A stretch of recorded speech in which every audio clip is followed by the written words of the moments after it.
वकील साहब के पास और जानने का प्रयास करेंगे जो नया कानून आया है आखिर उसमें क्या क्या संशोधन हुआ है और किस तरह से संशोधन हुआ है। हमारे साथ वकील साहब है, आइए मैं उनसे ही बात करके जानने का प्रयास करूँगा। सर सबसे पहले तो अपना परिचय दे सकते। मेरा नाम अंशुमन नागेन है जी। मैं यहाँ गया सिविल कोर्ट में प्रैक्टिस करता हूँ। यूएस काउंसलेट का मैं रिटेनर लॉयर हूँ, कई एक बैंक का मैं पैनल लॉयर हूँ, समाज सेवी हूँ जी। और तो जहाँ तक नए कानून के बारे में आप जानना चाहते हैं जी, भारतीय न्याय संहिता, तो आईपीसी की जगह ये नया कानून लागू किया गया। दिसंबर 2023 में इसको पास किया गया था। 1 जुलाई 2024 से ये प्रभाव में आया। तो नए कानून में पहले हमारे आईपीसी में 511 धाराएं थी। अब बीएनएस में, जिसको भारतीय न्याय संहिता हम कहते हैं, 358 धाराएं हैं। इसमें प्रमुख बातें हैं कि आतंकवाद, terrorism, organise crime, mob lynching, sedition, hate speech, इन सब चीज़ों को भी लागू किया गया है, जो चीज़ हमारे पहले कानून में नहीं थी। पुराने कानून होने के साथ साथ जो नई नई बातें हैं वो भी लाई गई हैं। 0 FIR के बारे में इसमें बात किया गया है। पुलिस की लायबिलिटी उसमें तय की गई है। इनको इंट्रोगेशन एंड इंक्वायरीज में इंफॉर्मेंट और एक्यूज हैं, उनको लाभ दिया गया है कि उनको भी सूचना मिलनी चाहिए। नए टेक्नोलॉजी IT एक्ट का भी उसमें ख्याल किया गया है। अब कोई भी इंट्रोगेशन होगा वीडियोग्राफी में होगा, कोई भी सर्च ऑपरेशन होगा वो वीडियोग्राफी में होगा।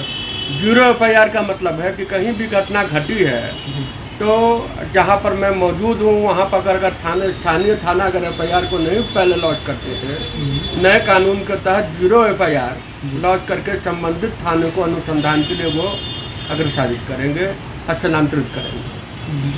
तो पहले 0 FIR से आपका FIR का बात, जो पहले FIR नहीं दर्ज होते थे, या जिन वजह से पैसे के प्रभाव में या किन्हीं के प्रभाव में या नेशनल क्राइम ब्यूरो में अपने क्राइम रिकॉर्ड को कम दिखाने के लिए स्थानीय थाना FIR नहीं दर्ज करते थे।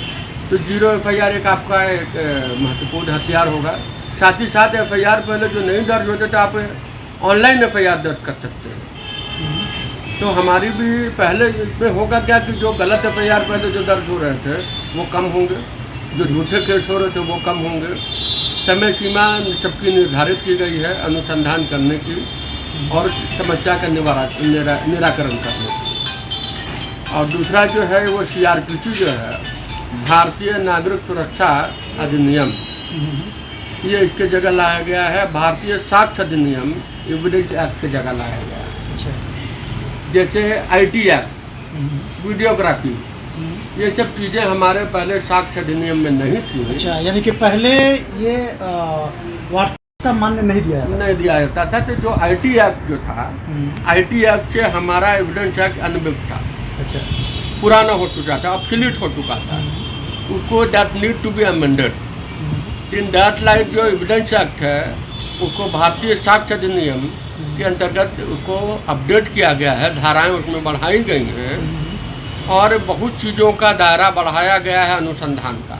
अच्छा, जैसे आप जो सोशल मीडिया हैं या व्हाट्सएप हैं या आप बहुत चीज़ें जो हैं, रिकॉर्डिंग है, वॉइस रिकॉर्डिंग है, साइबर क्राइम है, इलेक्ट्रॉनिक ट्रांसफ़र है, ये सारे चीज़ को नए कानून के तहत भारतीय साक्ष्य अधिनियम के अंतर्गत लागू किया गया। यानी कि पहले सर वॉइस कॉलिंग रहता था, उसको लोग प्राथमिकता नहीं देते थे, तो ये एविडेंस नहीं था। लेकिन अब ये कानून आने से इसको भी एविडेंस में रखा जाएगा। बिल्कुल रखा जाएगा। और साथ ही साथ जो है, जो अब कोई भी सर्च ऑपरेशन होगा तो वो वीडियोग्राफी के साथ होगा। अच्छा, यानी कि आप पुलिस कभी भी सर्च करेंगे, हाँ, तो वीडियोग्राफी के साथ करेंगे, ताकि क्या बरामद हुआ है, निष्पक्षता है कि नहीं है।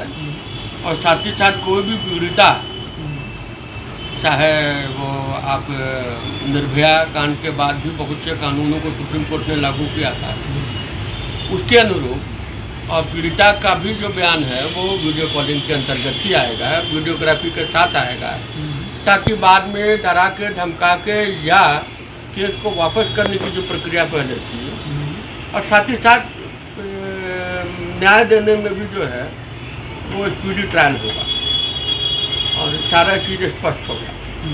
इन सब चीज़ों से देखिए, कोई भी कानून अगर बनता है तो पहले वो प्रभाव में आता है। अच्छा। पहले इसका अमेंडमेंट एक पार्ट ऑफ कानून को लागू करने का है। जो जो चीज़ जैसे जैसे कालांतर में ज़रूरत पड़ती जाएंगी, कानून में उसको अमेंडमेंट होता चला जाता है। तो पहले जनता को उसको स्वीकार करना होगा, इसके अनुरूप काम करना होगा, और हमारे हिसाब से जो भी कानून नए आया है, बिहार BNS आया हो, या भारतीय नागरिक सुरक्षा संहिता आया हो, या भारतीय साक्ष्य अधिनियम आया है, ये आज की ज़रूरत थी। और इसमें हमारे हिसाब से अगर आप हमसे पूछेंगे कि सबसे अच्छी चीज़ें क्या थी, तो आतंकवाद, hate speech, organise crime, mob lynching, sedition पर जो बातें की गई, वो वक्त की ज़रूरत थी। अच्छा, यानी कि पहले लोग पाकिस्तान जिंदाबाद कुछ भी बोल के निकल जाते थे, देशभक्ति को धता बताते थे, ये ऐसा नहीं होगा। ये that is now a crime. अच्छा, यानी कि इस नियम आने के बाद वो अब चाह के भी ये बात नहीं कर सकते हैं। करेंगे तो कानून के दायरे में जाएंगे। करेंगे, आज भी करेंगे, धीरे धीरे तब्दीली आएगी। क्या सिविल लाइन में रहते हुए कोतवाली में केस हो रहा क्या? ये भी बात भूल दें आप। सिविल लाइन से कोतवाली थाना में भी केस हो रहा है। बिल्कुल बिल्कुल होगा, सब जगह होगा। जब कानून सब जगह लागू है तो all over India, even Jammu और कश्मीर जो अब हिंदुस्तान का पार्ट है, वहाँ भी लागू होगा। कानून तो सब जगह की है, एक निशान, एक विधान, एक संविधान। तो हम अगर उसके अंतर्गत है तो कानून तो हर जगह लागू होगा। इसका फ़ायदा हम सभी को मिलेगा, और जनता को उसको ज़्यादा जानना चाहिए, उसको पढ़ना चाहिए और अमल में लाना चाहिए। हमारे साथ वकील साहब थे, और ये स्पष्ट रूप से बता दिए हैं कि जो नया कानून आया है उस पर बहुत तरह का संशोधन हुआ है, और ऐसा संशोधन हुआ है कि हमारे देश के हित के लिए ये एक जड़ के समान काम करेगा। और तमाम खबरों के साथ हमारे साथ जुड़े रहें।